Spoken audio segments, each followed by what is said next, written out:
ومحمد جدو وصلاح الدين الأثيوبي. بدلاء الداخلية محمد الغرباوي وجهاد جنيدي، أحمد أيمن منصور، خالد ربيع، سيريال بيالا، ومحمود سامي وحسام حسن. بيحكم هذا اللقاء طاقم بقيادة الحكم طارق مجدي، وبيساعده أحمد حسن ومحمد لطفي، والحكم الرابع أحمد صالح. صف الحزام النهارده أنا مستهيألي يعني علاء عبد العال المدرب بتاع الداخلية وهو بيطبطب عليهم كده بيقول لهم انزلوا، قال لهم عاوزين ايه بقى؟ تلعبوا الاهلي امتى وهو ناقصه 10 تنفار؟ هنشوف النهارده هل الداخلية هتخاف من الفانيلا ولا الاهلي هيبقى يقدم وجوه جديدة زي محمد هاني وزي هندريك وزي باسم في نص الملعب. هنشوف، حطوا عينيكم معانا وهنذكر سعيد مع كريم بامبو، وهنشوف الداخلية هتخاف من الفانيلا الحمراء ولا الاهلي هيدافع كالعادة عن فانيلته الحمراء في كل الظروف.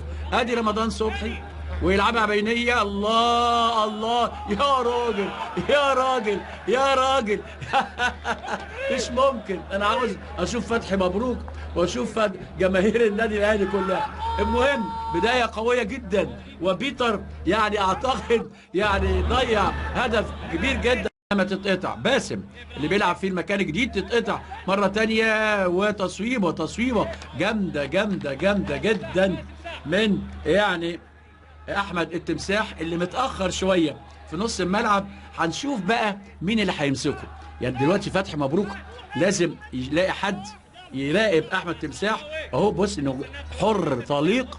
هنشوف هيديه لمين احمد التمساح اللي متاخر اهو زي ما حضرتك شايفين كده. ادي احمد تمساح وتصويبه وضربه مرمى للنادي الاهلي. شريف إكرام يعني هاني والكعب اللي جت معاه ويلعبها على طول يزنق بيها هندريك ويلعبها على طول. حلوه البيتر، حلوه البيتر. هو عبد الله يا راجل، بص يا راجل، عمل الصعب عمل الصعب وما بيبصش. لو بص كده بس كان عارف انه وضع جسمه غلط.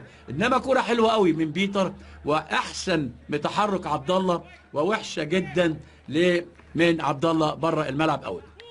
ضربه مرمى لاحمد فوزي. ادي اهو اعاده من مخرج هناك حاتم عزام، وادي فرصه هدف تروح او هدفين بقى يروحنا. اذا بعد 12 دقيقه نقدر نقول ان النادي الاهلي افضل وما فيهاش حاجه خالص. ديت كريم بامبو ما عملش حاجه لغايه دلوقتي، وضربه حره مباشره تتشاط وحلوه والله، حلوه قوي من رشاد فاروق السنتراف للداخليه، وضربه مرمى للنادي الاهلي من بعيد قوي وجامده قوي ولكن فوق، وضربه مرمى للنادي الاهلي. ادي رشاد فاروق تتلعب ضربه المرمى وتنزل في نص الملعب، وبعدين زي ما انتم شايفين الكرة اهو. ادي الراجل ده سريع. الله يا اكرامي طلع في مظبوط جدا جدا جدا، ولو ما طلعش كان يبقى هدف.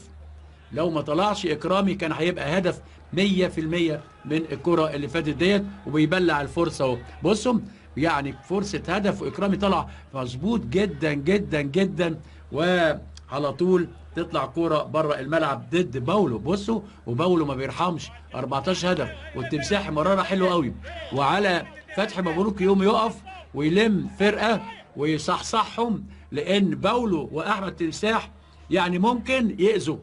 فبالتالي هنشوف برضه. هنقول واحد يقول لي الاهلي ماله، اقول له انه ما ضربه حره مباشره للنادي الاهلي. هل النادي الاهلي يحط هدف من كرة ثابتة كالعادة؟ هنشوف تتلعب. الله يا راجل يا راجل، ده انا بهدومي كده جايبها جول. ده لما كنت بقى اقول ايه بس يعني ملعوبة حلوة. انما الناس داخلة يعني عمياني مش عارف. فرصة يعني اي نفخة بالدماغ كده كان يحصل هدف. نقدر نقول ان الاهلي اكتر فرص هجومية واعلى فترات متباعدة، ويطلعها بدماغه تروح مرة تانية عند القطاوي يلعب عرضية هناك. انما برافو سعد سمير، هوبا بره. ضربة مرمى لنادي الاهلي من عاصم سعيد اللي كان واقف على حدود المنطقة عشان يصطاد مثل هذه الكرة. نقدر نقول ان النادي الاهلي كان افضل في اول ربع ساعه، ثم بعد كده مع مرور الوقت الداخليه هي اللي بتركب منه المباراه، الراجل اللي بيفز ده. وهنشوف ايه اللي هيحصل ما بين الشوطين، او هيحصل في خط الاستوديو التحليلي بقى كابتن خالد لطيف والكابتن عبد الحليم علي كابتن محمد فاروق يقولوها مع بعض.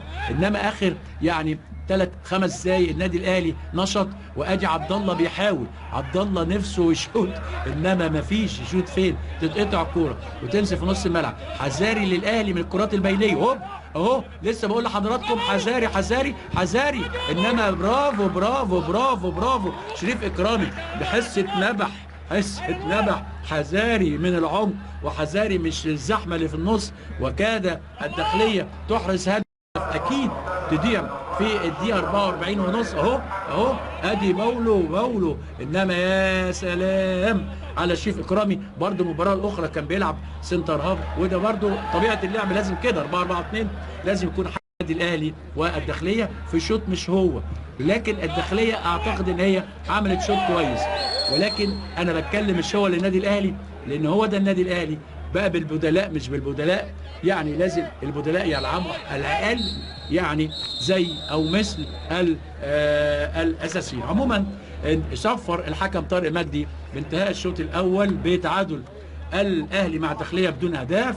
اعزائي مشاهدي قناه النيل، كان معكم معلق رياضي محمود بكر، واترككم للاستوديو التحليلي كابتن خالد لطيف، كابتن عبد الحليم علي، الكابتن محمد فاروق. فالى هنا لعيب يعني صاعد كويس جدا يصفر حكم مباراه طارق مجدي ببدايه الشوط الثاني من لقاء النادي الاهلي والنادي الداخليه.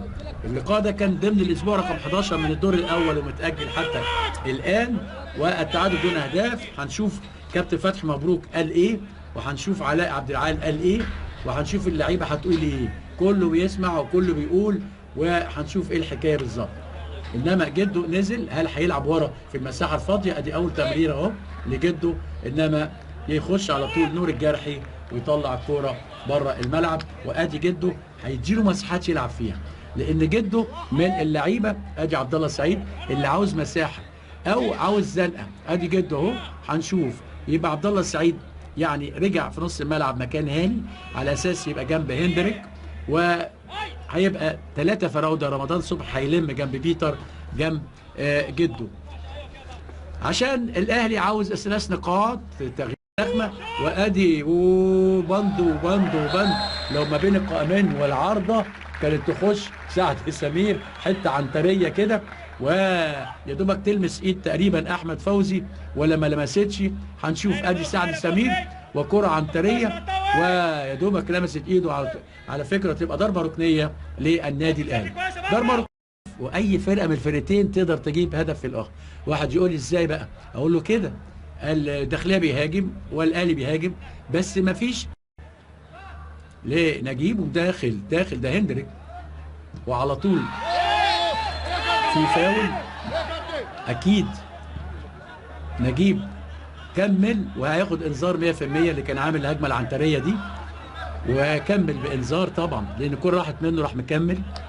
قولوا لي بقى، انت جيت من هناك لهنا مش عاجبك ولا واحد من زمايلك؟ يعني الحرفنه خدت حدها قوي والاخر تطول منه الكوره اهو. بص حضراتكم وهو دخل فيه، ولكن طبعا في الهوا الحكم بيدي انذارات من الاهات هنا وهنا. على فكره اي اها على طول بيطلع كارت الأهات، لكن بدون تركيز في ال 30 ياردة الاخيره. ادي عبد الله السعيد، هل هيشوط ولا يرفع؟ دي تترفع طبعا. ادي عبد الله يلعب عكسيه هناك بس جامده قوي في ايد احمد فوزي، واحمد فوزي يبدا هجمه على طول. بصوا بقى، لا نجيب بيلحق يرجع ولا سعد، وعلى طول يلعبوا كره اماميه. بصوا يا سلام يا سلام. لسه بقول لحضراتكم ولا نجيب بيرجع ولا سعد بيرجع. وادي التمساحي ضيع فرصه هدف، بس قبليها شريف اكرامي عطله. اذا لازم فتحي مبروك يقوم ويقف. يا جماعه اللي ورا يا جماعه يا اللي ورا، بصوا يا اللي ورا انتوا فين يا اللي ورا؟ شريف اكرامي عطلها، والتمساحي لعبها في اخطر فرصه او تاني اخطر فرصه كوره، وتعدي تروح لهنريك على طول لباسم علي، يلم باسم علي ويلعبها عرضيه هناك. مين اللي هيطلع؟ رمضان. كان هيجي هدف قضاء وقدر، لكن رمضان هو اللي كان ممكن يجيب الهدف. انما هو لعبها مش ممررها. ادي عماد متعب اخيرا وحش الشاشه هينزل، ما هو مفيش الا بقى كده. ومين اللي هيطلع؟ بيتر 100% ولا 26 ده مين؟ 26 هيطلع كريم بامبو. تغيير صح قوي بس نص الملعب وهنشوف. ادي صابر رحيل ولفت كرة حلوه قوي وبيتر يغمزها، واحمد فوزي صح للكرة دي وطلعها ضربه ركنيه. ضربه ركنيه للنادي الاهلي. ادي صابر رحيل وادي بيتر وادي على طول احمد فوزي، ضربه ركنيه لنادي الداخليه. ضربه ركنيه للاهلي تتلعب على طول.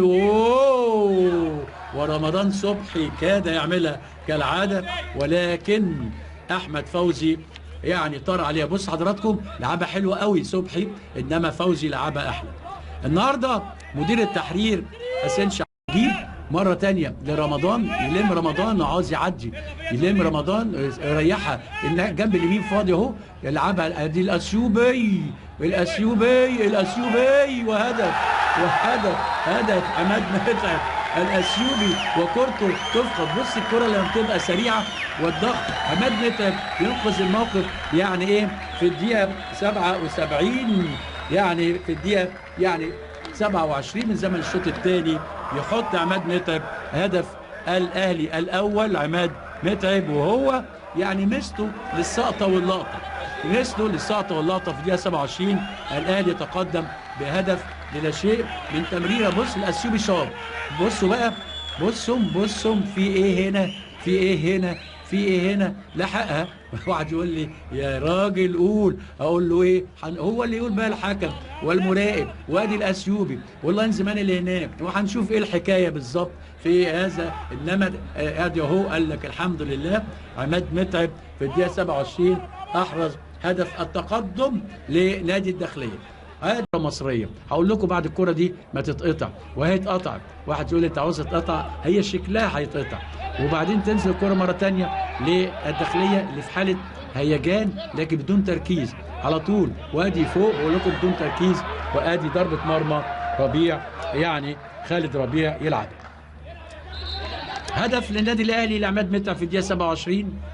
والاهلي بغياب اللاعبين الاساسيين 10 لعيبه يعني بيواجه الداخليه. اي كره سريعه ممكن انما برافو على طول اللي نازل محمود سامي.